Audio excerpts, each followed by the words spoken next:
जाए। ठाकुर जी बोले मैं तो पहले ही मना कर रहा हूँ, मत चलो, मानो ना हो, मैं तो जानू ना आपकी बातन ने, ऐसी कृपा कर दें कोई पे भी। बोले कोई पे भी? सूरदास है। बोले मैं जानू, पर यहाँ पे अभी कृपा ना करनी, कछु दिना और याकू ऐसे ही रहने दो। श्री जी बोली ना मुंह पे ना देखो जा रहो, अब ऐसा हो जाएगा या पे बिना कृपा किए गए तो जी रुदन करती रहेंगी। बोले मैं सुख से विराजनो चाहूं, वाकई नहीं, पहले आप कृपा करके चलो। श्री जी ने अपनी चुनरी दी और ठाकुर जी ने अपनी कारी कमरी वहां में बांध दी, और ऊपर से ठाकुर जी वह गड्ढा में चिल्ला के करें बाबा बाबा शब्द सुनते ही सूरदास जी के तो रोंगटे खड़े है गए। बोले जे कौन बोल रहा है? अरे कौन है भैया? अरे बाबा मैं हूँ, यहीं पास के गांव का हूँ, गोपाल। बोले अच्छा भैया कहा कह रहे हो? बोले आप गिर गए हो, मैं आपकी मदद करता हूँ, बाहर आ जाओ। सूरदास जी बोले कैसे आऊंगा बाहर भैया, मैं तो बहुत गहरो गिर गए हो।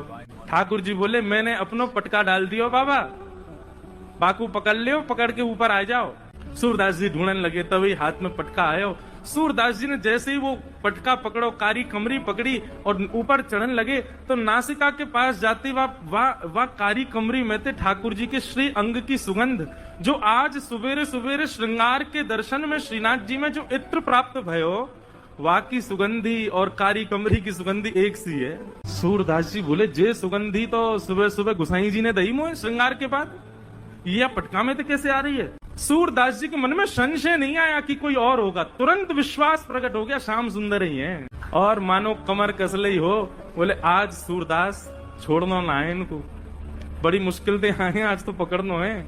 ऊपर आने लगे सूरदास। यहाँ ठाकुर जी श्री जी की चुनरी ते कारी कमरी बंदी भई है, और ठाकुर जी श्री जी की चुनरी पकड़ के खड़े हैं, और ठाकुर जी की कमर पकड़ के श्री जी खींच रही हैं पीछे, और सूरदास बाहर आ रहे हैं। सूरदास जी जैसे जैसे बाहर आ रहे हैं, नेत्रन में आंसू आ रहे हैं, लेकिन पी रहे हैं। बोले आज भावुक ना होनो, आज तो चतुराई दिखानी है।